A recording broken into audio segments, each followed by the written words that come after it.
Καλησπέρα και από μένα. Θα ξεκινήσω και εγώ από τις ευχαριστίες και όχι γιατί πρέπει αυτό να είναι το πρωτόκολλο, αλλά γιατί πρέπει να είμαστε άνθρωποι της ευχαριστίας και δοξολογίας και η ευχαριστία να γίνει ο τρόπος της ζωής μας. Γι' αυτό θα ξεκινήσω λέγοντας θερμές ευχαριστίες προς τον Μητροπολίτη πρώτα και ποιμένα σας, ο οποίος, όπως ακούσαμε, κλείνει πόσα χρόνια? 35 χρόνια απειμαντορίας. Του ευχόμαστε κάθε καλό, ζητάμε την ευχή του. Χαίρομαι που είναι εδώ και η κυρία του Περιφερειάρχης και ο κύριος Αντιδήμαρχος άκουσα. Χαίρομαι που είναι εδώ οι πατέρες μας. Ευχαριστώ πάρα πολύ και τον Άγιο Πρωτοσύγγελο με την παρουσία του και τον καθηγούμενο της Ιεράς Μονής. Ευχαριστώ τον πατέρα Σεβαστιανό μαζί με το ευλογημένο Συμβούλιο του Ιερού Συνδέσμου της Μητροπόλεως. Ευχαριστώ πάρα πολύ τα όμορφα και ευλογημένα και βαθύτατα και έτσι ρομαντικά και γλαφυρά και ποιητικά καρδιακά λόγια της αγαπητής πρεσβυτέρας μας, της Γεωργίας, η οποία είναι η πρόεδρος του Συλλόγου Στήριξης του Έθνου της Μητροπόλεως. Σας ευχαριστώ όλους εσάς που αφήσετε σήμερα το σπίτι σας, που αφήσετε σήμερα τις δραστηριότητές σας για να είστε σήμερα εδώ πέρα. Όλους ο καθένας σας ευχαριστώ ξεχωριστά. Και ξέρετε ότι πάντα στη ζωή μας κάνουμε μία επιλογή και τη στιγμή που επιλέγεις κάτι, την ίδια στιγμή ταυτοχρόνως σκοτώνεις κάτι άλλο. Δηλαδή, ο άνθρωπος, επειδή είναι ένα όν μερικό, δεν είναι Θεός, να είναι καθολικός, να είναι παντού, επιλέγει. Ο άνθρωπος έχει την κρίση, την ελευθερία της επιλογής, αλλά αυτό αυτομάτως δημιουργεί και μια ευθύνη. Και αυτό αυτομάτως δημιουργεί και μια απώλεια. Μια απώλεια. Δηλαδή, τη στιγμή που επιλέγω κάτι, την ίδια στιγμή χάνω κάτι άλλο. Δηλαδή, τώρα επέλεξα να είμαι εδώ, θα χάσω ένα σύντια. Θα χάσω κάτι άλλο διαφορετικό. Δεν ξέρω αν είναι καλύτερο ή χειρότερο. Το αποτέλεσμα θα κρίνουμε, θα δούμε πώς θα πάει η βραδιά.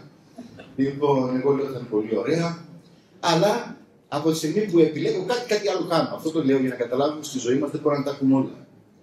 Η ζωή μας κρίνεται από τις επιλογές μας. Η ζωή μας είναι μια συνεχή κρίση. Δηλαδή, αυτό που εκείνο το βράδυ, μάλλον εκείνη τη στιγμή που ο Θεός έδωσε στον άνθρωπο μέσα στον κήπο της Εδέμ, κατά την Αγία Γραφή, δηλαδή που τον έβαλε μπροστά σε μια κρίσιμη επιλογή, αυτό δεν σταμάτησε ποτέ. Από εκείνη τη στιγμή ο άνθρωπος γράφει επιλογές.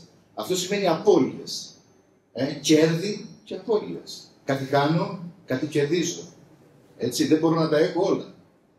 Αυτό είναι πολύ σημαντικό, ξέρετε, γι' αυτό που ονομάζουμε ωριμότητα της ψυχής.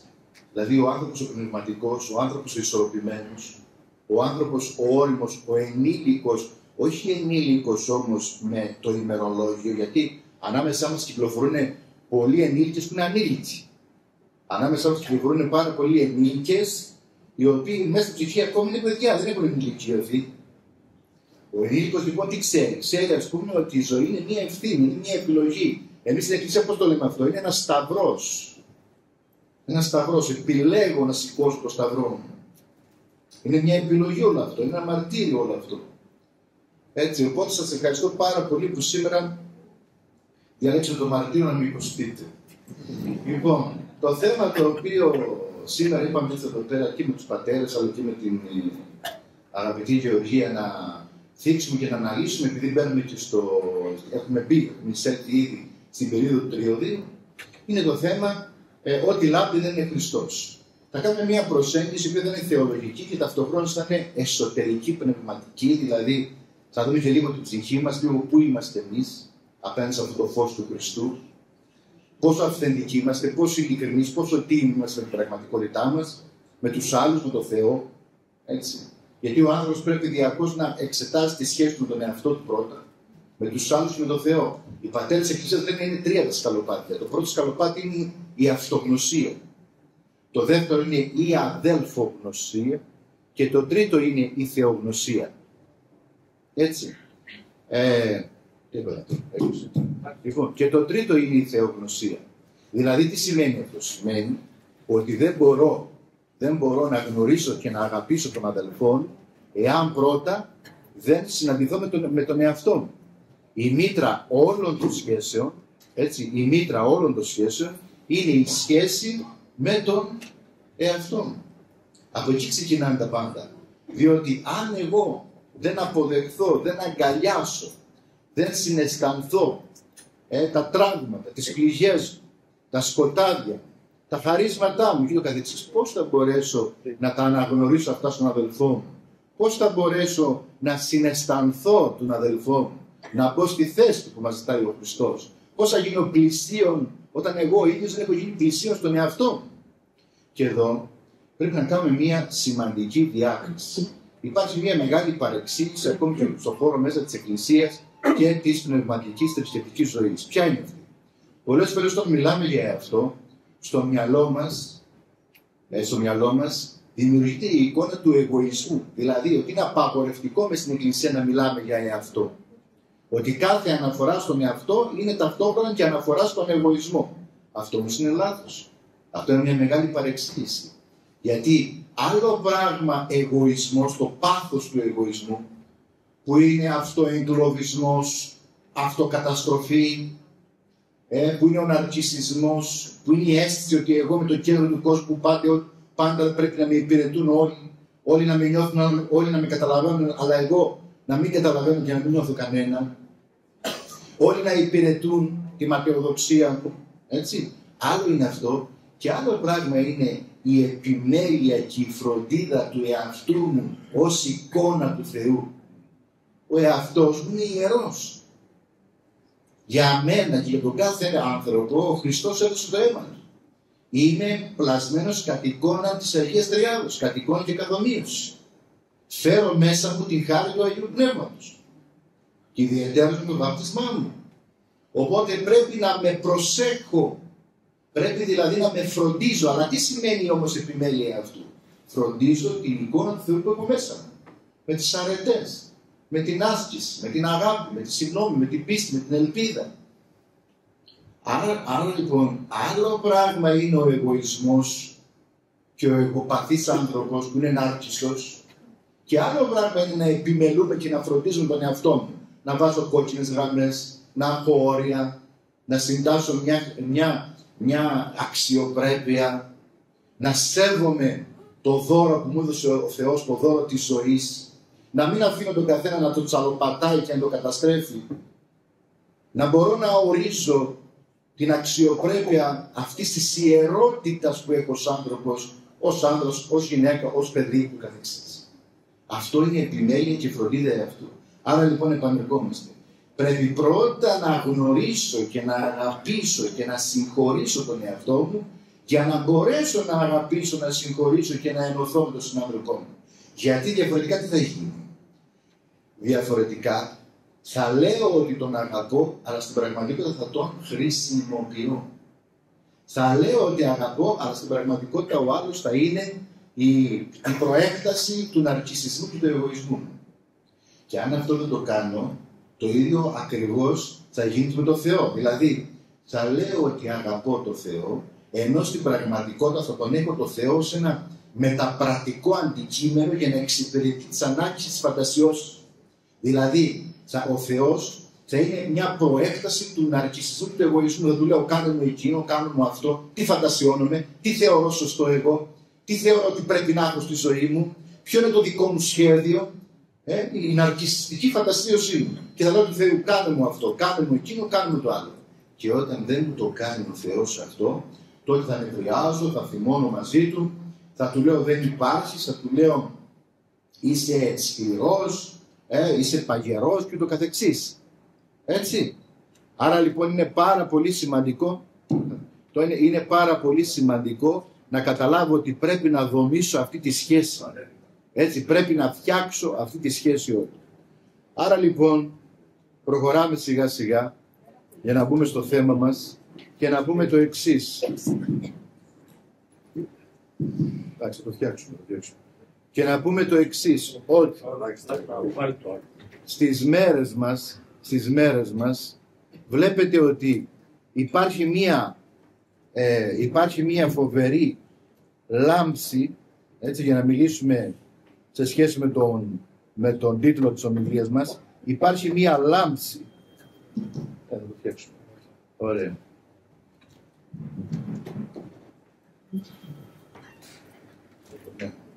Ωραία. Στις μέρες που βλέπετε ότι υπάρχει μία λάμψη και μία λάμψη στην επιφάνεια των πραγμάτων, δηλαδή υπάρχει μία λάμψη και μία επιφάνεια που πάει και καλύπτει την αλήθεια των πραγμάτων και των προσώπων. Το βλέπουμε διαρκώς στην καθημερινότητά μας. Δηλαδή, στις μέρες μας κυριαρχεί πάρα πολύ η ύλη, η δόξα και η φήμη. Οι άνθρωποι εγκλωβίζονται μέσα σε ένα τεράστιο κυνήγι της επιτυχίας. Δημιουργούμε παιδιά τα οποία δεν τα έχουν μάθει να διαχειρίζονται την ήττα και την αποτυχία. Και όταν έναν άνθρωπο, ένα παιδί, το έχεις μεγαλώσει χωρίς να το έχεις μάθει τι κάνω με την αποτυχία, τι κάνω με την ήττα στη ζωή, τι κάνω με το δύσκολο και δυσφορικό συναίσθημα, τότε αυτό το παιδί, αυτός ο άνθρωπος, ποτέ δεν θα γίνει νικητής. Δηλαδή, για να μπορέσεις να φτιάξεις παιδιά νικητές, πρέπει πρώτα να τους μάθεις να διαχειρίζονται τις ήττες τους. Κανείς δεν μπορεί να φτάσει στον παράδεισο εάν δεν μάθει να διαχειρίζεται την κόλασή του. Κανείς δεν μπορεί να βρει και να συναντηθεί με το φως που έχει μέσα, εάν πρώτα δεν μάθει και δεν τολμήσει να κοιτάξει το σκοτάδι του. Γι' αυτό και ο Άγιος Ουρανός μας λέει μέσα στους λόγους του και με ένα αποκαλυπτικό τρόπο, που το είπε και στον Άγιο Σοφρόνη του Έσσεξ, ότι δες, τόλμησε να κοιτάξεις τον άδη σου και μην απελπίζουν. Κοίτα τον άδη και μην απελπίζουν.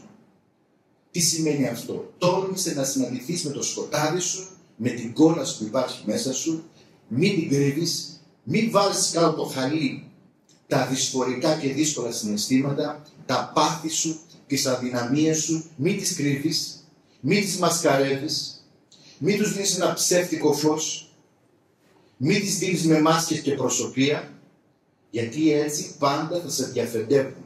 Αυτό το οποίο δεν τολμάς, μάλλον με αυτό το οποίο δεν τολμάς να συναντηθείς, κάτω η υπόγεια μέσα σου σε διαφεντεύει, σε κάνει κουμάντο. Κινεί τα νήματα από κάτω.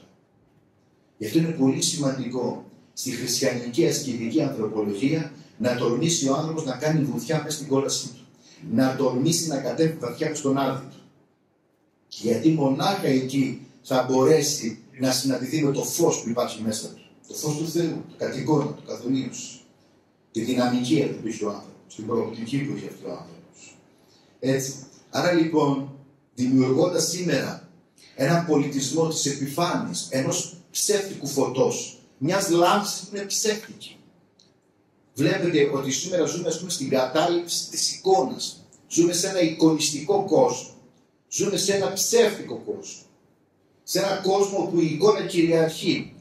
Όλο και λιγότερο συναντιόμαστε. Περισσότερο συναντιούνται οι εικόνες μας. Μέσα από το τηλέφωνο, μέσα από το Viber, μέσα από το Messenger, μέσα από οτιδήποτε. Το Instagram, δεν ξέρω τι. Οι άνθρωποι σήμερα ανταλλάσσουν συναισθήματα με καρδούλες, με emotion, όλα αυτά. Με αγκαλιές. Δεν σου κάνει αγκαλιά, σου στέλνει μια αγκαλιά. Και λέει, σου στείλα μια αγκαλίτσα. Δεν σε πήρα αγκαλιά. Δεν έχω τις προάλλες, ας πούμε, όπως ανέφερε η Γεωργία που γιόρταζα, μπορεί να πήρα χιλιάδες ευχές. Έτσι. Αλλά ελάχιστοι με πήραν τηλέφωνο. Και πολύ πιο ελάχιστοι θα με δουν. Διότι σήμερα με ένα απλό μηνυματάκι βγάζει την υποχρέωση. Οπότε ακυρώνεται η συνάντηση της παρουσίας μπροστά σε μια εικονική πραγματικότητα. Τα παιδιά μας, και βλέπετε εμείς οι οποίοι έχουμε ζήσει και τη μια εποχή την άλλη, τα παιδιά μας που θα είναι γηγενείς αυτού του πολιτισμού, γιατί εμείς είμαστε ηθαγενείς, θα δείτε ότι θα έχουν μεγάλο πρόβλημα στο να συναντηθούν με τον άλλο άνθρωπο, να ερωτευτούν. Έτσι, θα έχουν μεγάλο πρόβλημα να διαχειριστούν συναισθήματα. Τι είναι ο θυμός, δεν μπορούν να το διαχειριστούν. Τι είναι η απογοήτευση, τι είναι η αποτυχία, τι είναι η επιτυχία. Διότι ζούμε διαρκώς όλο και περισσότερο μέσα στην εικόνα. Βλέπετε, ακόμη και, δηλαδή βλέπουμε ακόμη ότι ο άνθρωπος, ας πούμε, στην εικονιστική εποχή δεν μπορεί να αποδεχθεί, παραδείγματος χάρη, την παρουσία των γυραφιών, ότι ο χρόνος περνάει. Βλέπεις ο άλλος είναι 80 χρονών και στο Instagram τον βλέπεις και είναι 20, 30. Προσπαθούμε να διορθώσουμε όλες τις ατέλειες. Εγώ πλέον, επειδή είμαι χρόνια στον χώρο των διαδικτυακών και αυτά, όταν βλέπω μία φωτογραφία, καταλαβαίνω πως είναι αυτός που δηλαδή καταλαβαίνω τι κρύβει. Τι κρύβει, αντιλαμβάνω. Όσοι βγάζουν από το κεφάλι και πάνω, από το κεφάλι κάνουν χάλια. Μόνο το κεφάλι φωτογραφία. Έτσι. Λοιπόν, αυτό είναι στάνταρ που σας λέω. Και δείτε το. Έτσι. Και γενικότερα μια αδυναμία να αποδεχτώ την ατέλεια, να αποδεχτώ το λάθος, να αποδεχτώ το τραύμα, την πληγή, το χρόνο. Και αυτό τι είναι όλο αυτό? Μια ανέβρωση. Αυτό είναι μια ανέβρωση. Άγχος και καταθλίψεως. Διότι όταν δεν μπορώ να κάνω αποδοχή της πραγματικότητας, αλλά ζω σε μια ιδεατή σφαίρα, τότε αργά ή γρήγορα έρχεται στη ζωή μου η νεύρωση, το πρόβλημα, η ασθένεια. Έτσι. Άρα λοιπόν ζούμε σε μια εποχή λάμψης, εικόνας, εικονικού, ψεύτικου και άχρηστου. Τι σημαίνει άχρηστου? Σημαίνει ότι τρώμε όλη τη ζωή μας, την ενέργειά μας, έτσι, την ενέργειά μας για να μαζέψουμε άχρηστα πράγματα που όταν τα μαζέψουμε δεν ξέρουμε τι να τα κάνουμε. Δεν ξέρουμε να τα κάνουμε. Εγώ στο χωριό, ας πούμε, που είμαι σε Ανηλίκη, είμαι και εγώ σε επαρχία, είμαι και εγώ στο χωριό. Βλέπω, ας πούμε, τα φώτα που πηγαίνω να φορτίσω και εγώ τώρα τόσο, τα παλαιότερα χρόνια, που όλοι είχαν μια μανία να κάνουν σπίτια, να κάνουν πράγματα. Μάλιστα, υπήρχε συναγωνισμό που έκανε το καλύτερο σπίτι. Έκανα σπίτι και του βάζανε φώτα και όλοι το άφηναν να είναι φωτισμένο. Γύρω-γύρω. Διαρκώς αυτός ο ανταγωνισμός ήταν ανάδει. Και τι έβλεπες? Έβλεπες ότι μετά από μερικά χρόνια, ένα σπίτι 120-140 τετραγωνικών και παραπάνω. Και έβλεπες μετά από μερικά χρόνια το ζευγάρι να έχει κάνει ένα παρακούζινο και να μένει. Και τους λέω, εγώ είπα σπίτι, λέει, τι να το κάνουμε, λέει, δυο μας μείναμε. Έτσι. Και όλοι μετά τους έβρεπα και χτίζανε ένα παρακούζινο. Αλλά αν είστε στο χωριό, θα δείτε ότι υπάρχουν τεράστια σπίτια και από κάτω ένα παρακούζινο. Έτσι. Δεν χρειάζεται. Δεν χρειάζεται. Αυτή η υπερβολή των πραγμάτων. Δηλαδή, φάγαμε όλη τη ζωή μας να ασχολούμαστε με άχρηστα πράγματα που όταν τα αποκτήσαμε δεν ξέρουμε τι να τα κάνουμε. Δεν ξέρουμε τι να τα κάνουμε. Έτσι. Ποιο είναι το άλλο σημαντικό όσον αφορά την ψεύτικη αυτή λάμψη του κόσμου? Είναι το γεγονός ότι όλο και περισσότερο οι άνθρωποι βιώνουν ένα ψυχικό κενό. Τι είναι το ψυχικό κενό? Είναι το γεγονός ότι μέσα μας νιώθουμε μια απουσία νοήματος. Δεν υπάρχει ένα υψηλό νόημα να μας τροφοδοτεί, μια υψηλή αξία για την οποία θέλουμε να ζήσουμε. Και ξέρετε, αν ο άνθρωπος δεν ξέρει για ποιο λόγο να ζήσει, δεν ξέρει για ποιο λόγο να πεθάνει. Και όταν δεν ξέρει για ποιο λόγο να πεθάνει, δεν ξέρει για ποιο λόγο να ζήσει. Είναι πολύ σημαντικό για τον άνθρωπο να ξέρει για ποιο λόγο ζει και για ποιο λόγο πεθαίνει. Αυτό φέρνει μια ισορροπία νοήματος στην ύπαρξη του ανθρώπου. Και έλεγε ο μεγάλος Δοστογεύσκη ότι ο τρίτος παγκόσμιος πόλεμος δεν θα γίνει από τα πυρηνικά. Δεν θα γίνει από τις πολεμικές μηχανές. Από τι θα γίνει? Θα γίνει, λέει, από ένα τεράστιο χασμουργητό. Ένα χασμουργητό το οποίο θα καταπιεί όλη την ανθρωπότητα. Έλεγε ο σοφός και πνευματοφόρος του Δοστογεύσκη. Τι εννοούσε με αυτό? Το τεράστιο αυτό χασμουργητό είναι η μεγάλη ακιδεία. Είναι η μεγάλη απουσία νοήματος. Όταν καταραίω γιατί δεν έχω λόγο από κάπου να πιαστώ, από κάπου να πάρω ανάσα, από κάπου να πάρω οξυγόνο, κάπου να κοιτάξω, κάπου να ελπίσω. Κάτι μέσα μου να αγωγητεύσει την ύπαρξή μου για να σηκωθώ το πρωί και να πω ζω, υπάρχω. Κάτι να με κρατήσει. Βλέπετε οι παλαιότερες γενναίες, ας πούμε, πέρασαν πολέμους, εμφυλίους, μικρασιατική καταστροφή, παππούδες μου στο καθεξής. Κρατήθηκαν στη ζωή. Γιατί κρατήθηκαν? Γιατί υπήρχαν κάποιες υψηλές αξίες που έδιναν τροφή στην ύπαρξή τους. Έδιναν ανώτερη τροφή. Και είναι σημαντικό πράγμα να υπάρχει μια τροφή που τρέφει την ύπαρξή σου. Και να λες ότι αξίζει να ζω για αυτό το πράγμα. Για 2, 3, 5, 10 αξίες τις οποίες έχω στη ζωή μου. Άρα λοιπόν, κοιτάμε ένα φως το οποίο στην πραγματικότητα είναι κενό και στην πραγματικότητα είναι ένα πυροτέχνημα. Δεν είναι πραγματικό φως. Δεν είναι αληθινό, είναι τεχνικό φως, είναι τεχνητό φως. Είναι ψεύτικο φως. Τις προάλλες, ας πούμε, είχα πάει σε μια γιορτή και ξέρετε, στη γιορτή όταν πάμε έχουμε μια μεγάλη προσδοκία τι θα βάλουμε, τι θα φορέσουμε. Καλώς είναι οι παπάδες μου, οι παπάδες μας στέλνουν σε 2 λεπτά. Δεν έχουμε να αλλάξουμε κάτι, δεν έχουμε να φορέσουμε κάτι. Όπως μας βλέπετε, γράφτε μας. Αλλά οι γυναίκες, τα παιδιά, οι φίλοι, αυτή η προσδοκία να ετοιμαστώ, να ντυθώ, να πάω, Μετά είναι, ποια είναι μετά η άλλη προσδοκία. Η άλλη προσδοκία είναι να φάμε. Τι θα φάμε, τι θα έχει το μενού, μόλις πάμε, έρθει να τέλος. Μετά βλέπεις υπάρχει μια σιωπή. Μετά βλέπεις κοιτάζεις τον άλλον. Μετά από κάτω σου σκουντάει ο άλλος, κάνει το άλλο σιγά σιγά. Πλήξη, παρεμβάνεια, απουσία. Και εκείνη τη στιγμή που υπάρχει η βαρεμάρα και εκείνη τη στιγμή που υπάρχει η απουσία χαράς και ουσιαστικής, ας πούμε έτσι, χαράς, εκείνη τη στιγμή πετάνε στην ωραία ιδέα, λέει, ελάτε να βγάλουμε μια selfie. Και σηκώνονται όλοι πάνω, τους έβγαλε. Σηκώθηκαν όλοι πάνω να βγάλουν μια selfie και στη selfie σε δευτερόλεπτα γίνονται όλοι χαρούμενοι. Και βγάζεις τη selfie αυτή της παρέας να ανεβάζει στο Instagram και ο άλλος που δεν ήθελε, τι ωραία που περνάνε. Τέλεια λέει περνάνε, ας πούμε. Εμείς βαριόμαστε. Πλήταμε. Εκείνη τη στιγμή χαμογελάσαμε τεχνιέντος για να βγάλουμε τη φωτογραφία. Μετά μόλις τελείωσε η φωτογραφία, πάλι στους καναπές βουλιάσαμε. Αυτό είναι ψεύτικο. Αυτό είναι κενό.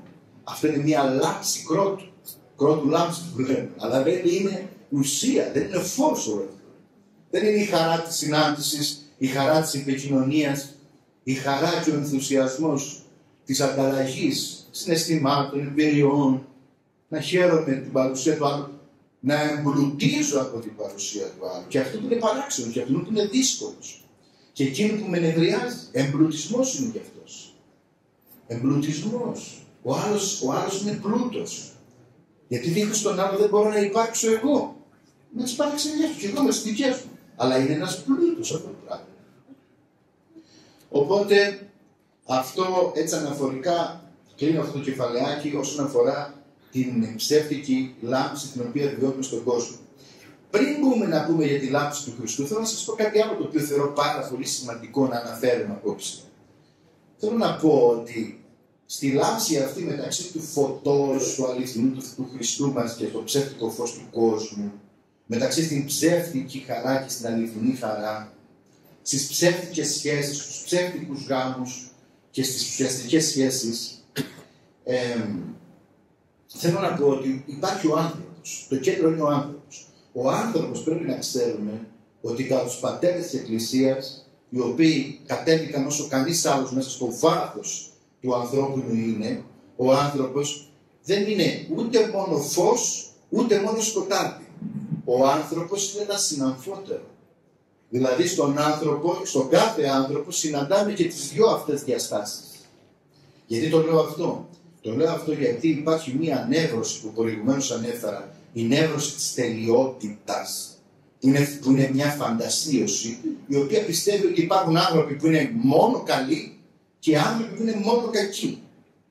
Όποιος έχει αυτή την αντίληψη, απογοητεύεται από τη ζωή.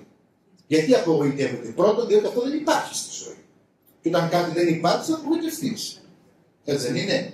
Δεύτερον, διότι διαρκώς κυνηγάς μια τελειότητα που δεν υπάρχει και ματαιώνεσαι. Δηλαδή, ζητάς ένα σύντροφο τέλειο που δεν υπάρχει. Άρα λοιπόν δεν μπορείς να δεις στον άντρα σου ομορφιά. Γιατί αναζητάς τη φαντασία σου ενός τέλειου άντρα και τέλειου συντρόφου που αυτός δεν υπάρχει. Δεν ξέρω αν θυμάστε και οι παλαιότεροι έτσι περισσότερο. Δεν βλέπω ότι έχουμε μια ηλικία εδώ μέσα όλοι. Λοιπόν, δεν ξέρω αν θυμάστε αυτή την ταινία του Λάμπρου Κωνσταντάρα με τη Μάρο Κοντού, όπου είχαν παντρευτεί αυτοί οι δύο και αυτή είχε παράπονα πάρα πολλά από τον άντρα της και κάθε φορά αναπολούσε ένα παλιό της έρωτα, τον Στέφανο. Το θυμάστε και έλεγε ο Στέφανος ποτέ δεν θα το έκανε αυτό. Το θυμάστε αυτό? Λοιπόν, εκεί τι έχουμε στο έργο αυτό? Έχουμε ακριβώς αυτό που σας λέω. Έχουμε τη φαντασίωση, έρχεται ο ναρκισσισμός να φαντασιώνεται. Δηλαδή ο ναρκισσισμός τι είναι? Δεν μπορώ να αποδεκτώ το τραύμα, τον πόνο. Δεν μπορώ να αποδεχθώ την απώλεια, την έλλειψη. Δεν μπορώ να αποδεχθώ ότι δεν είμαι τέλειος. Οπότε φαντασιώνουμε διαρκώς. Η ναρκισσιστική λοιπόν αυτή η εγωιστική φαντασίωση έλεγε λοιπόν εκεί πέρα ότι υπήρχε ένας άντρας που δεν είναι σαν το δικό μου, αλλά είναι τέλειος όμως. Είναι κάπου αλλού βέβαια. Και είναι τέλειος. Ώσπου κάποια μέρα μετά από πολλά χρόνια ο Στέφανος ήρθε στο σπίτι αυτό, της επισκέφθηκε και είχε τα μαύρα τα χάλια. Και όχι μόνο είχε τα μαύρα τα χάλια, αλλά πες από εδώ, πες από εκεί, τελικά ο Κωνσταντάρος ήταν ο άντρας της, φάνηκε ότι είναι πολύ καλύτερος από τον Στέφανο. Γιατί αυτή έλεγε ότι, παραδείγματος χάρη, την ημερομηνία της επετείου του γάμου τους, έλεγε ο Στέφανος ποτέ δεν θα το έκανε αυτό, ποτέ δεν θα το ξεχνούσε. Και ο Στέφανος είχε ξεχάσει όλα. Και μάλιστα ήταν η αιτία που είχε χωρίσει από άλλους γάμους. Άρα λοιπόν πρέπει να αντιληφθούμε αυτό που η Εκκλησία αναφέρει όταν λέει ότι δεν υπάρχει τελειότητα εκτός του Θεού, πρόσκομεν τα Άγια της Αγίας. Και επειδή ακριβώς εκείνη την ώρα ο άνθρωπος λέει και τι γίνεται τώρα εδώ πέρα που δεν είναι Άγιος, πρόσκομεν τα Άγια της Αγίας, ο ψάλτης που μεταφράζει το συναίσθημα, την εμπειρία και το βίωμα του λαού λέει «Εις Άγιος, εις Κύριος Ιησούς Χριστός». Δηλαδή ότι ένας είναι ο Άγιος, ένας είναι ο Κύριος. Άρα λοιπόν η τελειότητα δεν είναι δική μου συνθήκη. Η τελειότητα δεν είναι ανθρώπινη κατάσταση. Στην τελειότητα μετέχουμε, δεν την κατέχουμε. Είναι τελείως διαφορετικό. Είναι μετοχή η τελειότητα. Πότε μετέχω, όταν κοινωνάω, όταν εξομολογούμε, όταν προσεύχω, όταν αγαπάω, όταν συγχωρώ, όταν δοξάζω και χαίρομαι με τα απλά και καθημερινά πράγματα. Μετέχω στην τελειότητα του Θεού που είναι πανταχού παρόν και τα πάντα πληρώνει και είναι μέσα σε όλα. Μετέχω στην τελειότητα του Θεού, προγεύομαι την βασιλεία που έρχεται, δεν μπορώ όμως να την κατέχω, γι' αυτό και τη χάνω πολύ γρήγορα, φεύγει τα χέρια μου, κλειστράει και φεύγει, αλλά αυτό είναι ανθρώπινο και χρειάζεται την ταπείνωση να αποδεχτώ ότι είναι ok αυτό, δεν είναι πρόβλημα. Η θεραπεία του ανθρώπου ξεκινάει όταν ο άνθρωπος εν ταπεινώσει αντιληφθεί ότι δεν είναι τέλειος. Αυτό είναι όλο το πρόβλημα όλο. Η ψευδής τελειότητα. Ο Αδάμ και η Εύα από τι πέφτουν? Από τη φαντασίωση μιας τελειότητας χωρίς Θεό. Δηλαδή μιας τελειότητας που δεν τους ανήκει. Εκεί είναι η φαντασίωση όλη. Και εκεί παίζει ο διάβολος τα παιχνίδια μέσα στο μυαλό μας. Όταν σου λέει ότι ξέρεις κάτι, ο άνθρωπος είναι χάλια, αλλά υπάρχει, αν είχες παντρευτεί αυτό, το παιδί σου είναι χάλια, αλλά τα άλλα παιδιά του κόσμου είναι πολύ καλύτερα. Η δουλειά σου είναι χάλια, αλλά υπάρχει μια δουλειά τέλεια. Το σπίτι είναι χάλια, αλλά άμα πας στον πύργο στη Μεσσαρά είναι όλα τέλεια. Αυτοί που είναι στον πύργο θα έρθουν στο σπίτι, αυτοί που είναι στο σπίτι θα πάρουν το ρεύμα, αυτοί που είναι στο ρεύμα θα πάρουν τα χανιά, αυτοί που είναι στην Κρήτη θα πάνε στη Θεσσαλονίκη και το καθεξής. Και δεν έχει σταματημό. Δεν έχει σταματημό αυτό το πράγμα. Έτσι δεν τελειώνει πουθενά αυτό. Διότι η ψευδής επιθυμία του ανθρώπου δεν έχει τέλος. Δεν έχει τέλος. Δεν υπάρχει κι άλλο αυτό το πράγμα. Έτσι. Άρα λοιπόν οι άνθρωποι είμαστε και σκοτάδι και φως μας. Μην απογοητεύεστε. Ούτε από τον εαυτό σας, ούτε από τους άλλους ανθρώπους. Μην τους κάνετε θεούς. Αλλά μην τους κάνετε και διαβόλους. Όλοι έχουν κάτι ωραίο να μας δώσουν. Και εμείς έχουμε κάτι ωραίο να δώσουμε. Έχουμε και τα άσχημά μας. Έχουμε και τα σκοτεινά μας. Αλλά και το σκοτάδι, θα το πούμε στο τέλος αυτό, και το σκοτάδι όταν ξέρεις να το προσεγγίσεις και με τη χάρη του Θεού να το μεταβάσεις και αυτό χρήσιμο είναι. Έτσι. Προχωράμε. Η αληθινή τώρα λάμπηση του Χριστού. Ξέρουμε πάρα πολύ καλά ότι ο ίδιος ο Χριστός τι μας λέει στο Ευαγγέλιο. Μας λέει στο κατά Ιωάννη Ευαγγέλιο, στο 1 του κεφάλαιο, μας λέει ότι εγώ είμαι το φως του κόσμου. Ο Χριστός λέει ότι εγώ είμαι το φως του κόσμου. Δηλαδή για να είναι αυτός το φως του κόσμου σημαίνει ότι υπάρχει ένα σκοτάδι. Τον παθό μας και όλων αυτών των οποίων περιγράψαμε. Του ψέματος που ζούμε. Ο ακολουθών εμεί, όποιος με ακολουθήσει, που μην περιπατήσει τη σκοτία. Αυτός που θα με ακολουθήσει δεν μπορεί να περπατήσει το φως. Διότι θα έξι το φως και τη ζωή. Θα γεμίσει από φως και ζωή. Έτσι. Όμως, τι σημαίνει φως, δηλαδή αυτό που αναφέρει ο Χριστός, τι σημαίνει φως και Χριστός στην καθημερινότητά μας? Γιατί πολλές φορές λέμε, ας πούμε, ότι να έχουμε κοινωνία με τον Χριστό, να αγαπάμε τον Χριστό, να κοινωνούμε με τον Χριστό. Τι σημαίνει Χριστός όμως στο τώρα, στο παρόν, στο κάθε μέρα της ζωής? Πώς ο Χριστός ενσαρκώνεται μέσα στη ζωή μου? Άρα λοιπόν το φως αυτό είναι όταν μέσα στη ζωή μας επιλέγουμε τη χαρά και όχι την ζέχεια. Όταν σταματάς την κρίνια και περνάς την δοξολογία. Αυτό είναι Χριστός. Αυτό είναι φως Χριστού. Ο άνθρωπος του Χριστού δεν μπορεί να είναι μίστερος. Δεν μπορεί να είναι ο πιο φοβικός της παρέας. Δεν μπορεί να είναι αυτός που φέρνει τον φόβο και τον τρόμο και σκορπάει την απειλή παντού. Αντιθέτως είναι το φως. Είναι αυτός που, εάν όλη η παρέα απελπίζεται, αυτός δίνει μια νότα ελπίδας. Αν μέσα στο σπίτι όλοι γκρινιάζουν και τα χάνουν, η μάνα ή ο πατέρας αυτός φέρνει την ελπίδα του Χριστού. Παιδιά, θα τα καταφέρουμε. Έχει ο Θεός. Έχει ο Θεός. Θα δώσει ο Θεός. Θα μας φέρει ο Θεός. Απλές φράσεις με τις οποίες μεγαλώσαμε οι περισσότεροι. Όταν λέγαμε στη μάνα μας τι θα φάμε αύριο και έλεγε αυτή είναι αμαρτία. Έχει ο Θεός για αύριο. Ή όταν απελπίζαμε μας έλεγε να έχετε πίστη. Έχει ο Θεός. Άσε να ξημερώσει ο Θεός τη μέρα και θα δούμε τι θα κάνουμε. Θα δώσει μια λύση, θα ανοίξει ένα μονοπάτι, θα ανοίξει ένα δρόμο ο Χριστός. Αρκεί να είμαστε έτοιμοι να το δούμε και να το προσδεχτούμε στη ζωή μας, έτσι. Τι άλλο είναι το φως αυτό? Είναι ελπίδα, είναι πίστη, είναι πίστη. Και συγχρόνως είναι αυθεντικότητα. Ο άνθρωπος που έχει το φως του Χριστού είναι αυθεντικός, είναι ειλικρινής, δεν είναι τέλειος, όχι. Ούτε οι Άγιοι ήταν τέλειοι. Και τον Αγίον άψετε μόνος, λέει η Αγία Γραφή. Και τον Αγίον άψετε μόνος. Και οι Άγιοι έχουν τις κοιλίδες τους. Έχουν τα σκοτεινά τους σημεία. Γιατί η αγιότητα δεν είναι δικό τους κατόρθωμα. Η αγιότητα είναι μετοχή στην αγιότητα του Τριαδικού Θεού. Δοχεία της χάρη τους γίνονται. Δεν είναι από μόνοι οι έξυπνοι καταφερτζίδες. Οι ταπεινοί εραστές του Χριστού είναι που γεμίζουν από χάρη του Θεού. Άρα λοιπόν είναι πολύ σημαντικό να καταλάβουμε το πόσο γνήσιο είναι να είναι κανείς αυθεντικός, τίμιος και ειλικρινής. Τα παιδιά μας δεν ζητάνε από εμάς να είμαστε οι τέλειοι γονείς. Γιατί δεν υπάρχουν τέλειοι γονείς. Δεν υπάρχει γονέας που να μην έχει τραυματίσει το παιδί του. Γιατί η συνθήκη της γονεϊκότητας, δηλαδή το να είσαι γονέας, έχει μέσα και το τραύμα. Οπότε μην ψάχνουμε να βρούμε τους τέλειους γονείς. Γιατί ούτε εμείς είμαστε τέλειοι γονείς. Και ούτε κανείς δεν υπάρξει ως τέλειος γονέας. Και κάποια στιγμή, όσο και αν έχουμε πληγωθεί από τα λάθη των γονέων μας ενδεχομένως, πρέπει να φτάσουμε στο σημείο να πούμε ότι δόξα τω Θεώ, αυτό το πατέρα είχα, αυτή τη μάνα είχα, εντάξει δεν ήταν τέλειοι, δεν τα κατάφεραν απόλυτα, προσπάθησαν τόσο μπορούσαν, τόσο έκαναν, τόσο καταλάβαιναν, τόσο ήξεραν, τόσο άντεξαν. Δόξα τω Θεώ, αναλαμβάνω τώρα εγώ την ευθύνη της ζωής μου. Και όχι ο άλλος να πηγαίνει 60 χρονών και να μου λέει η μαμά μου φταίει για όλα. 60 χρονών, σου φταίει ακόμη η μαμά σου. Τι μπορεί να κάνεις.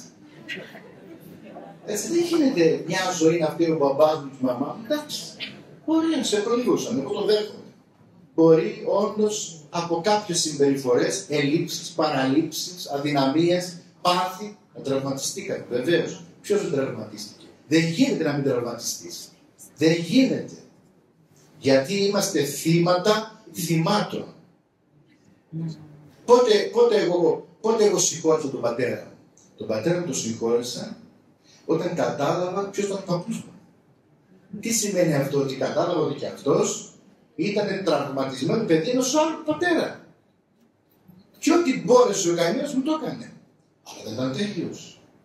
Και ενδεχομένως κάπου με τραυμάτισε. Αλλά αυτό δεν είναι πρόβλημα. Το πρόβλημα δεν είναι το πρόβλημα. Πρόβλημα είναι να μην θέλεις να έχεις προβλήματα σε αυτή τη ζωή. Αυτό είναι το πρόβλημα το μεγάλο. Το να φαντασιώνεσαι και να περιμένεις μια ζωή χωρίς προβλήματα. Αυτό είναι το πρόβλημα. Ή να νομίζεις ότι θα βρεθεί μια ζωή χωρίς τραύμα. Δεν υπάρχει τέτοιος άνθρωπος. Δεν υπάρχει τέτοιος άνθρωπος. Άρα λοιπόν χρειάζεται η ταπείνωση να γίνουμε αυθεντικοί. Το παιδί λοιπόν δεν μας θέλει τέλειους. Τι μας θέλει? Αυθεντικούς, ταπεινούς, ειλικρινείς, γνήσιους. Γνήσιους. Πόσες φορές προσπαθούμε να κρυφτούμε από τα παιδιά μας? Πώς λέει το τραγούδι, κανείς δεν μπορεί να κρυφτεί από τα παιδιά. Δεν μπορεί να κρυφτεί από τα παιδιά. Διότι τα παιδιά έχουν αυξημένη εσωτερική, ψυχική, συναισθηματική νοημοσύνη. Δεν μπορεί να κρυφτεί. Και πολλές φορές προσπαθούμε να κρυφτούμε ότι εμείς δεν μαλώνουμε και πολλές φορές το παιδάκι έτσι όπως είναι κοντούλικο και μικρό ακόμη, πάνω από το κεφάλι του κάνουμε νοήματα Μαλώνει εγώ έτσι, θα σε φτιάξω μετά. Νομίζετε δεν θα το δει το παιδί έτσι. Και μετά θα πάω μέσα. Αυτό είναι αστείο, ανέκδοτο. Το παιδί αντιλαμβάνεται απολύτως το τι συμβαίνει, το τι γίνεται, την ψυχρότητα. Καλύτερα να είμαστε ειλικρινείς. Μαλώνουμε κιόλας. Οι άνθρωποι μαλώνουν κιόλας. Οι άνθρωποι συγκρούονται κιόλας. Αλλά θα πρέπει να σε δει, όχι μόνο, θα πρέπει να σε δει όχι μόνο να μαλώνεις, αλλά να σε δει κιόλας και να φιλιώνεις και να ζητάς και συγγνώμη και να δώσεις και ένα φιλί στη μάνα και να σε δει ότι τώρα μαλώσαν οι γονείς, έτσι ο μπαμπάς και η μαμά, αλλά δεν σου πάλι πώς είναι αγκαλιασμένοι και δεν σου πώς πάλι μιλάνε και δεν σου πάλι πώς επικοινωνούν. Και τότε λαμβάνει δύο μηνύματα. Το ένα έχει να κάνει με την αυθεντικότητα της ζωής που έχει μέσα και αυτή τη διάσταση και δεν το κρύβουμε. Και από την άλλη λαμβάνει και το μήνυμα και την αξία και το μέγεθος της συγγνώμης και της συγχωρητικότητας. Αυτό λέγεται αυθεντικότητα, δεν λέγεται τελειότητα. Είμαι αυθεντικός ως ύπαρξη. Ειλικρινής. Έτσι. Άρα λοιπόν το φως του Χριστού σημαίνει αυτό και άλλα πολλά που θα μπορούσε κανείς να πει. Το άλλο, ο Χριστός ως φως του κόσμου δεν έχει καμία σχέση με τον εντυπωσιασμό. Δηλαδή το φως δεν επιδεικνύεται, δεν αυτοπροβάλλεται, δεν σου επιβάλλεται, απλά υπάρχει. Άρα λοιπόν η ομορφιά μας και το φως μας, αν το έχουμε και αν έχει αναδυθεί, δεν μπορούμε να το επιβάλλουμε στον όλο. Ο άλλος απλά θα το δει, θα το νιώσει, θα το αισθανθεί. Όταν το φως σου, την ιδέα σου, την πίστη σου στην Εκκλησία, στο Χριστό Εξορτή, πας να την επιβάλλεις στον άλλον, τότε αυτό δεν είναι αληθινό φως, δεν είναι Άγιο Πνεύμα. Δεν υπάρχει επιβολή. Και βλέπετε πολλές φορές έρχονται παιδιά και μας κάνουν παράπονο. Και μας λένε ότι Πάτρε, μάλιστα λίγο τη μάνα μου, μάλιστα λίγο τον πατέρα μου. Έτσι. Μην βλέπεις, μου λέει εδώ σε εσένα πως είναι, στο σπίτι είναι τύραννος. Το έχω πει και σε άλλους ομιλίες. Μια φορά ένα παλικαράκι στο χωριό και μου λέει: Πάτρε, μου λέει, τι κάνεις καλά? Τον το λέω καλώς, μου λέει: Είμαι ο γιος της κυρίας Τάπη. Του λέω: Α, χάρηκα πάρα πολύ, του λέω. Η μητέρα σου είναι υπέροχος άνθρωπος. Μου λέει: Σε σένα. Ένα σπίτι μου λέει να τη δεις. Ένα σπίτι μου λέει να τη δεις. Και πραγματικά μετά που κουβεντιάσαμε έτσι λίγη ώρα και αυτά, πραγματικά ήταν δραματική κατάσταση. Ήταν δραματική κατάσταση. Μάλιστα μου έλεγε, μου λέει: Πάτρε, μου λέει, τι ήθελες μια μέρα που είσαι στο κήρυγμά σου και είπες, μου λέει, ότι ο Άγιος Λουκάς Κρυμαίας, ο Ρώσος, σαν ιατρός αλλά και σαν πραγματικός πατέρας, έλεγε ότι θα πρέπει κάθε μέρα, κάθε πρωί να πίνουμε αγιασμό. Λέω: Το είπα. Μου λέει: Ναι, αλλά η μάνα μου, ό,τι λες εσύ, το κάνει Ευαγγέλιο. Εντάξει, δεν είπα κάτι κακό. Ναι, αλλά αυτή μου λέει, κάθε πρωί μας έβαζε να πίνουμε αγιασμό. Και εγώ ήπια μία, κάτι ρακοπότρα μας έβαζε. Εγώ ήπια μία, ήπια δύο, ήπια τέσσερα, δεν ήθελα. Κάθε μέρα, μας είχε ένα αντίδρομο λίγο πρωτόκολλο κομματάκια. Και γύριζε μετά από τη δουλειά στο σπίτι και έβλεπε πάνω στον μπάκο της κουζίνας σαν λίπη, αν το είχαμε πάρει το φάρμακο του. Λοιπόν, και αναλόγως μου λέει: Μας κάνει πανηγύρια. Έλεγα: Δεν είναι σωστό. Μου λέει: Αλλά δεν είναι μόνο αυτό, μου λέει: Δεν σταμάτησε το πράγμα. Λέω: Τι? Μου λέει: Όταν εμείς σταματήσαμε να το λαμβάνουμε και να το παίρνουμε, γιατί τσιμήσαμε τον αδερφό μου, ήταν σε φιβάκια αυτή, και τσιμήσαμε και δεν θέλαμε. Από αντιδραστικότητα, όχι μου λέει ότι κάτι με το Θεό, από αντιδραστικότητα στη μάνα μου το κάναμε. Τότε μου λέει: Αυτή τι πήγε και έκανε? Λέω: Τι? Μου λέει: Πήγε, μου λέει, το σούπερ μάρκετ και αγόρασε, μου λέει, από αυτό που έχουν οι ανθρωπότητες στο ψεκαστήρι. Το βάζουν και οι κομμότρες αυτό, όσους έχουν μαλλιά και τους πατάνε έτσι από φλίτ, έβαζε, μου λέει, έχει μέχρι τον αγιασμό και κοιμόμαστε εμείς και σίγουρα μου λέει το πάπουμε και τσάκι μας πως με τσιρά. Και εγώ, μου λέει, βέβαια, στο ρίχνω μέσα σε σπορ, μου λέει, μα τώρα μου λέει. Και είπε στο μυαλό μου,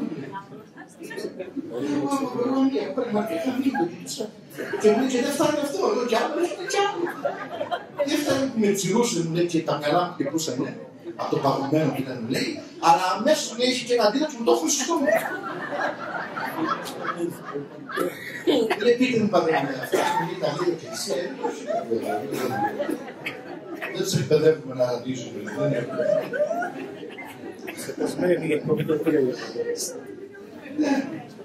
Λοιπόν,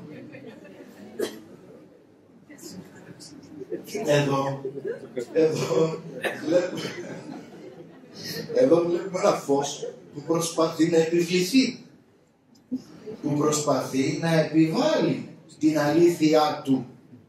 Και βέβαια πρέπει να ξέρουμε και να έχουμε την ταπείνωση και τη διάκριση του πνεύματος ότι σε όλους τους ανθρώπους δεν είναι το πλήρωμα του καιρού κατά τον ίδιο τρόπο και την ίδια εποχή. Δηλαδή, τώρα το λένε στην εποχή μου, το λένε timing, δεν είναι το timing, λένε, η ώρα.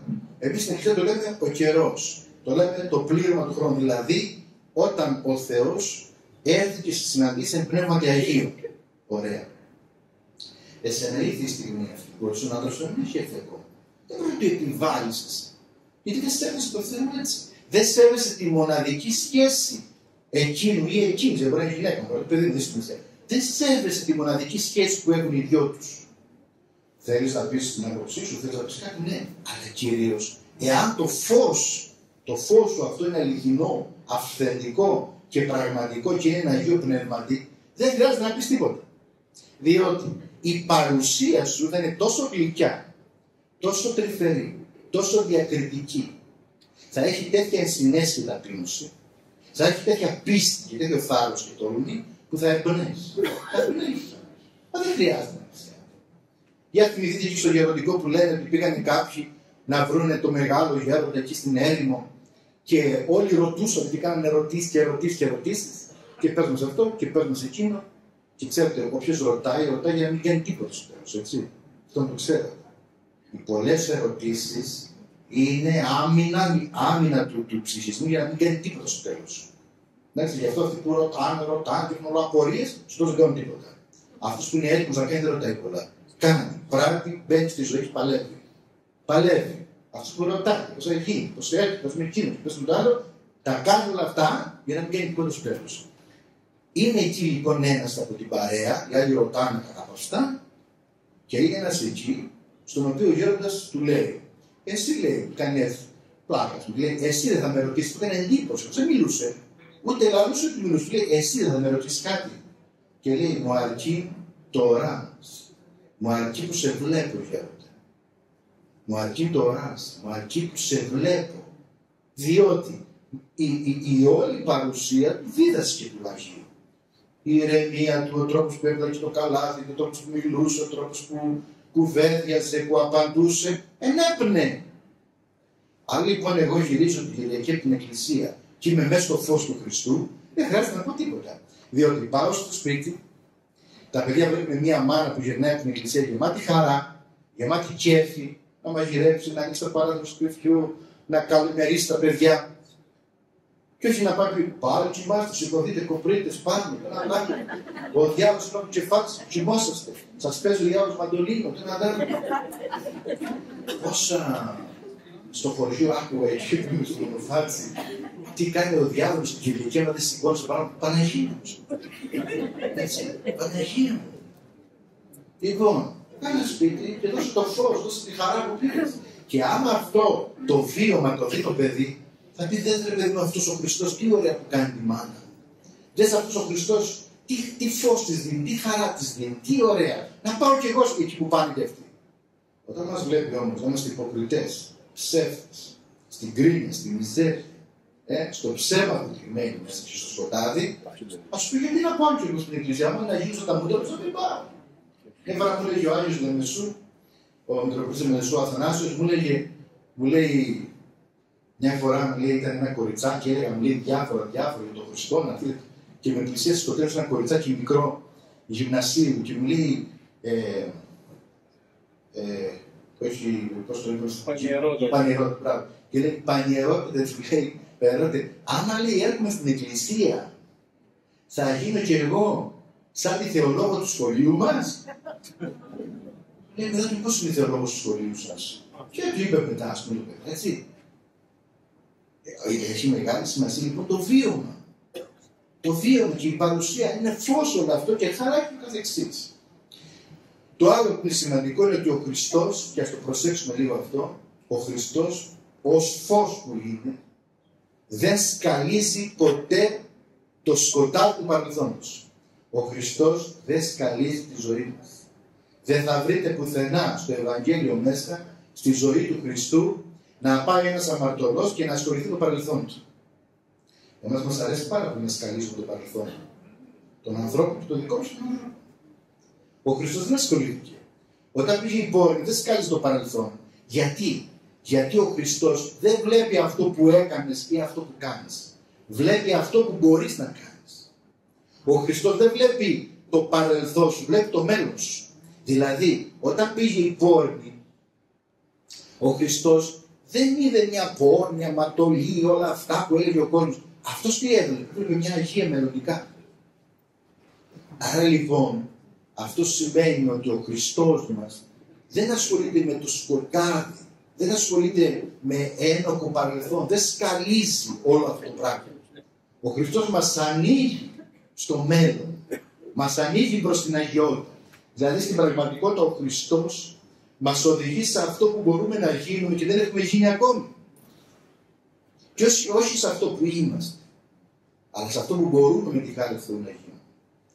Τώρα, πώς μπορούμε να ξεχωρίσουμε το αληθινό φως από το ψεύτικο? Ας δούμε έτσι μερικές διαφορές, σημαντικές για μένα, και πρακτικά και θεολογικά. Ας δούμε μερικές έτσι διαφορές του αληθινού με του ψεύτικου φωτός. Πρώτον, το ψεύτικο φως, είτε είναι αυτό η παρουσία του Αγίου Πνεύματος στη ζωή του ανθρώπου, είτε είναι το άχρηστο φως που ενέρχεται στη ζωή κάποιου ανθρώπου, είτε είναι το φως της καθημερινής ζωής, το ψεύτικο φως δημιουργεί ταραχή και φόβο.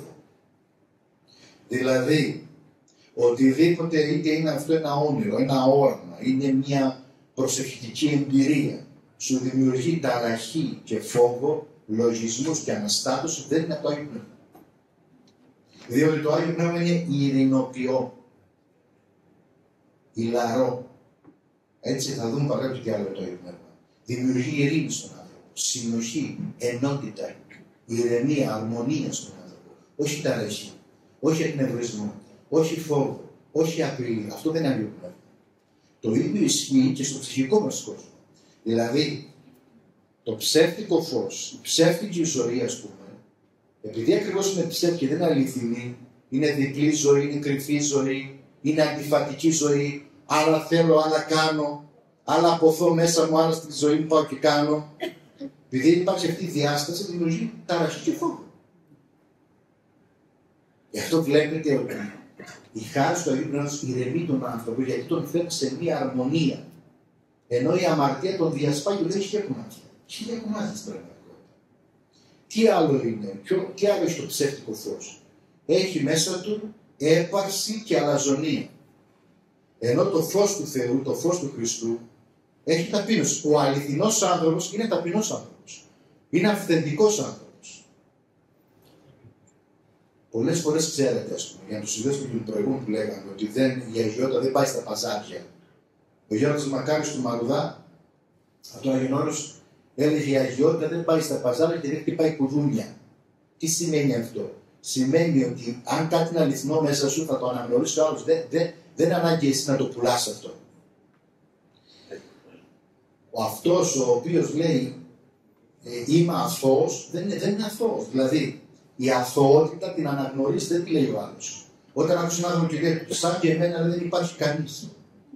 Η καρδιά μου δεν την έχει άνθρωπος.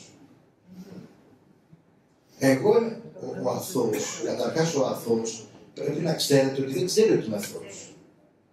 Πολύ βασικό αυτό. Ο Άγιος δεν ξέρει ότι είναι Άγιος. Δεν το ξέρει. Ο αθώος το ξέρει. Γιατί άμα το ξέρει ήταν αθώος. Δεν ξέρουμε. Αυτοί ζουν μέσα σε μεγάλη ταπείνωση και απλότητα ζωής. Εσύ το αντιλαμβάνεσαι και λες εδώ κάτι υπάρχει, εδώ υπάρχει φως, εδώ υπάρχει θησαυρός, εδώ υπάρχει ουσία. Αυτοί δεν σου κάνουν, δεν επιβάλλουν κάτι, δεν διαφημίζουν κάτι, δεν προβάλλουν κάτι. Είναι όπως το λουλούδι που ευωδιάζει χωρίς να σου φωνάζει και να σου επιβάλλει την μυρωδιά. Εσύ το ανακαλύπτεις. Εσύ ανακαλύπτεις την ομορφιά του. Άρα λοιπόν το ψεύτικο φως έχει έπαρση, έχει αλαζονία, προσπαθεί να σε εντυπωσιάσει. Πώς είναι ένας ψεύτικος γόης, πώς είναι ένας ψεύτικος άνθρωπος, πώς είναι ένας ψεύτικος επιχειρηματίας, τι να σε εξαπατήσει. Σου λέει πολλά. Ο Νάρκισσος στη σχέση τι κάνει, σου υπόσχεται πολλά, θα στα δώσω όλα, πάρα. Και στα δίνει. Ο Νάρκισσος σε μια σχέση, το πρώτο διάστημα της σχέσης, δηλαδή 1, 2, 3, 4 μήνες, όλο δίνει. Ώστε να σε κάνει υποχείριο, να σε κάνει να τους υποχρέωση, να μπορεί να σε χειριστεί μετά. Και αφού μέσα στις πολλές παροχές, έτσι, σε έχει κάνει υποχείριο, δηλαδή να αισθάνεσαι υποχρέωση και να αισθάνεσαι ανάγκη και να αισθάνεσαι ότι δεν μπορώ να ζήσω χωρίς αυτόν, ψέματα είναι αυτό. Να αισθάνεσαι ότι δεν μπορώ να ζήσω χωρίς αυτόν, τότε σε παίζει, τότε σε χειρίζεται. Σου κλείνει τηλέφωνο, δεν εμφανίζεται, κάνει το πλέον κόστος, δηλαδή φάντασμα στη σχέση, έτσι. Αυτός είναι ο Νάρκισσος. Και άλλα πολλά.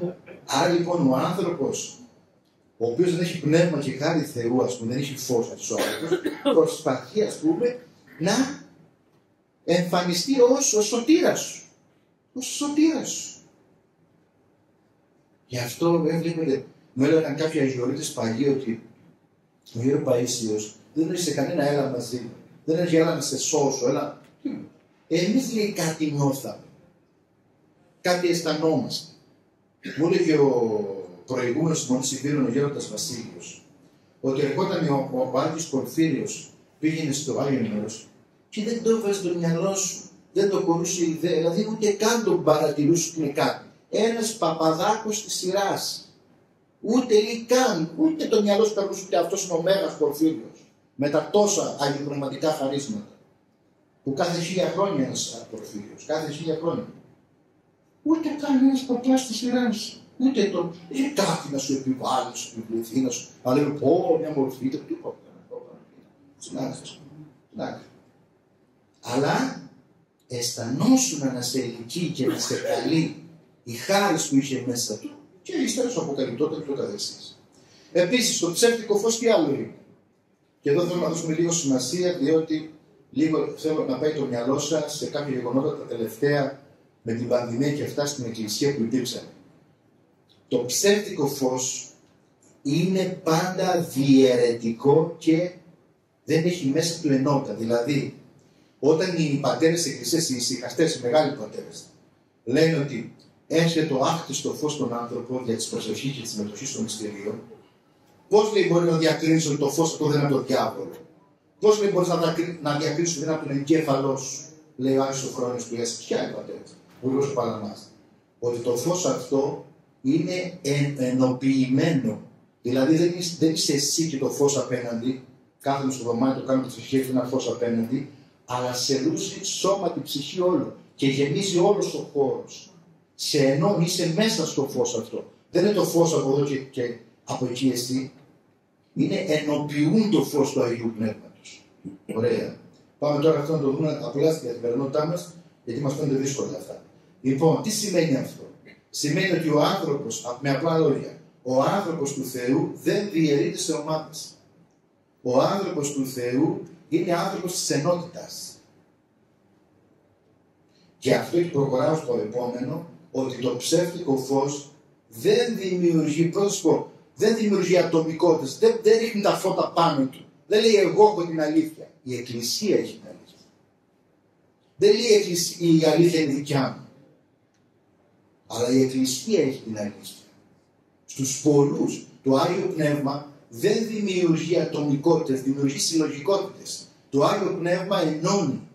Κάνει συντροφιές, κάνει παρέες, κάνει οικογένειες, κάνει σχέσεις, κάνει φιλίες, κάνει εκκλησίες. Όχι ατομικότητες το Άγιο Πνεύμα. Δεν δημιουργεί ατομικότητες. Δημιουργεί συλλογικότητες. Είτε είναι η παρέα μας, είτε είναι η οικογένειά μας, είτε είναι τα παιδιά μας, είτε είναι η εκκλησία και η ενορία μας. Και η Μητρόπολη μας. Έτσι. Και μπαίνουμε στο τελευταίο κεφάλαιο για να κλείσουμε. Οπότε τι κάνουμε. Το πρώτο είναι να αξιοποιήσουμε το σκοτάδι που υπάρχει μέσα μας για να βρούμε το φως. Δηλαδή τι έκανε η πόλη, τι έκανε ο τελώνης. Για να πούμε και λίγο έτσι μέσα στο πνεύμα του τριωδίου ξανά. Τι έκανα. αυτοί και οι δύο τόλμησαν να κοιτάξουν το σκοτάδι τους, τα λάθη τους, τις αστοχίες, τις αποτυχίες τους, με ταπείνωση το ομολόγησαν και έτσι συναντήθηκαν με το φως του Χριστού. Άρα λοιπόν το σκοτάδι δεν πρέπει να τρομάζει. Είναι αξιοποιήσιμο. Η πληγή δεν είναι καταδίκη. Μπορώ να σταθώ πάνω από την πληγή μου. Το τραύμα δεν είναι η κατάρα της ζωής μου. Μπορώ να το μεταπλάσω, να το μεταποιήσω το τραύμα και να το κάνω φως, αρετή, χάρισμα. Χάρισμα το τραύμα. Το άλλο είναι ότι δεν πρέπει να εγωιτευόμαστε και να μην απογοητευόμαστε. Ποιος απογοητεύεται στη ζωή? Αυτός που απογοητεύεται. Έτσι, πρέπει να έχουμε μια ταπείνωση, μια απλότητα. Να πιστεύουμε στα λίγα που μπορούν να γίνουν πολλά. Να πιστεύουμε ότι όλα τα πράγματα που μπορούν να μας κάνουν ευτυχισμένους είναι μπροστά μας. Μας τα έχει δώσει ο Θεός στα πόδια μας. Η ευτυχία είναι μπροστά μας, αρκεί να τη δούμε, αρκεί να την επιλέξουμε. Στο απλό, στο λίγο, στο μικρό, που γίνεται μεγάλο και μέγα. Στην αγκαλιά, στο φιλί, στην παρέα, στο γέλιο, στην δοξολογία, στην ευχαριστία, στο σταυρό που θα σηκώσω. Είναι μπροστά μου αυτό το οποίο χρειάζομαι για να είμαι ευτυχισμένος. Μπροστά μου, στα πόδια μου. Οι μικρές καθημερινές σταλαγματιές της αγάπης του Θεού. Που όταν τις δεις και τις αναγνωρίσεις γίνονται μεγάλες. Γίνονται μεγάλες. Να αποκτήσουμε το πνεύμα της διάκρισης. Δηλαδή, ό,τι λάμπει δεν είναι Χριστός και ό,τι λάμπει δεν είναι Χριστός. Να έχουμε διάκριση, να δοκιμάζουμε τα πνεύματα. Τίποτα δεν απαγορεύεται. Αλλά πρέπει να έχουμε διάκριση, τι θα κρατήσουμε και τι θα πετάξουμε. Με ποιους θα πάμε μαζί και ποιους θα αφήσουμε πίσω. Γιατί άξιζε να πεθάνω, γιατί άξιζε να ζήσω. Θέλει μια διάκριση αυτό το πράγμα. Και κλείνοντας, λέμε ότι τελικά ό,τι λάμπει, έτσι, σίγουρα δεν είναι Χριστός, αλλά ό,τι είναι Χριστός σίγουρα λάμπει. Έτσι, με αυτά κλείνω. Σας ευχαριστώ πάρα πολύ για την παρουσία σας.